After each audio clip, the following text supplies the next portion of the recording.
The more I witness of the Apothecary Diaries, especially when it comes to the previous emperor, the more disgusting it becomes.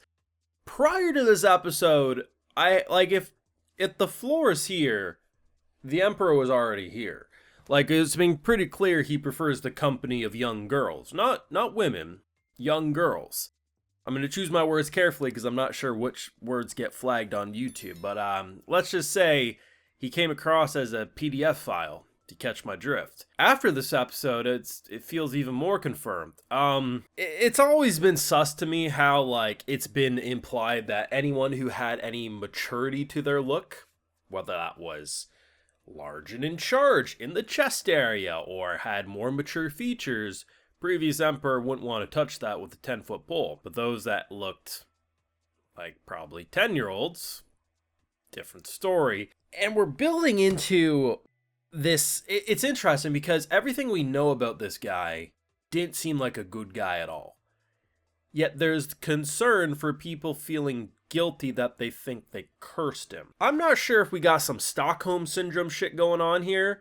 I will say it's very weird that a dude could be kept away for a year in a coffin and his body apparently doesn't decay.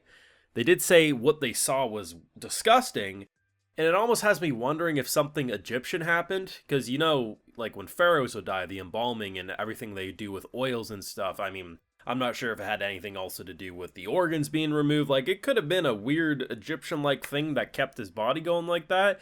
But we're in for one hell of a conspiracy, but the more we learn, the more disgusting it gets with this guy, and it paints the current emperor in such a like, the previous guy set the bar so low, I think the current emperor could do a lot of wrong and get a pass for it. Like that's the difference it feels like, if you catch my drift. Anyway, you want to support my work, see my full thoughts on these amazing Apothecary Diaries episodes. We got the Patreon, full and cut live reactions available exclusively over there if you're so interested. So, good episode.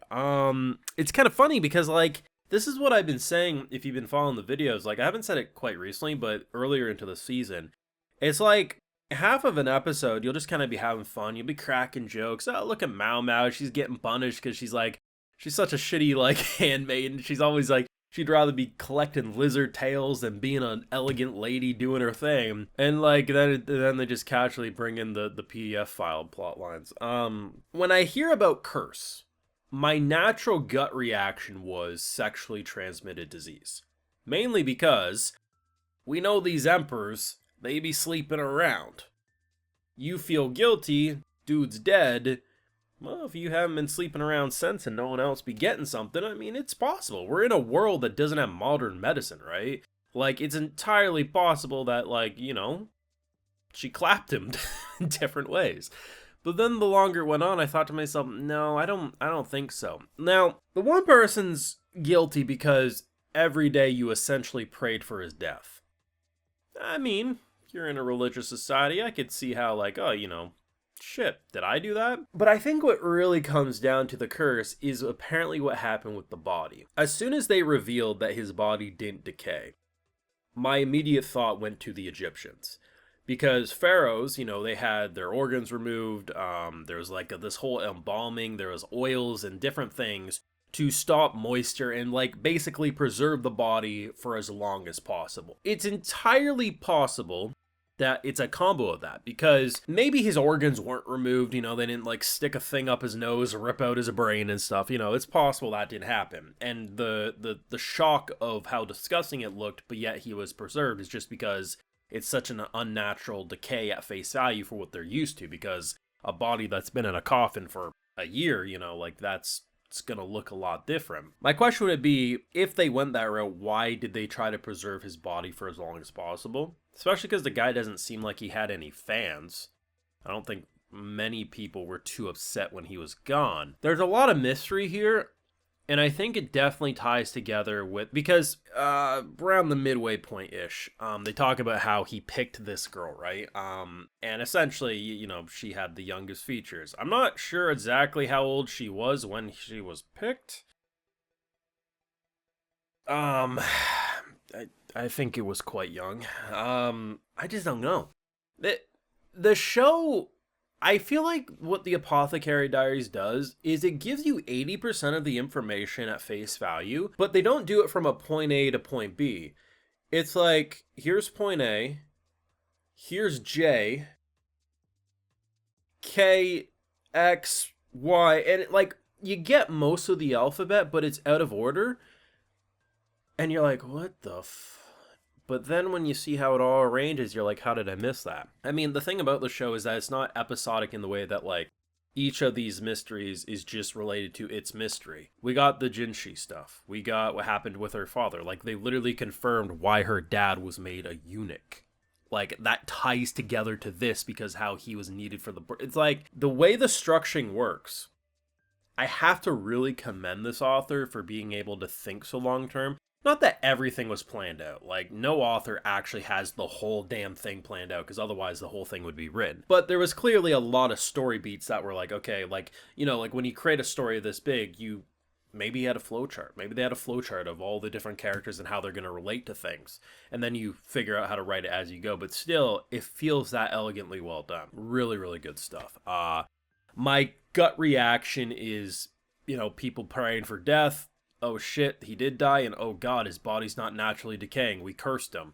Makes sense. I think it's some sort of embalming technique, probably what happened, but time will tell.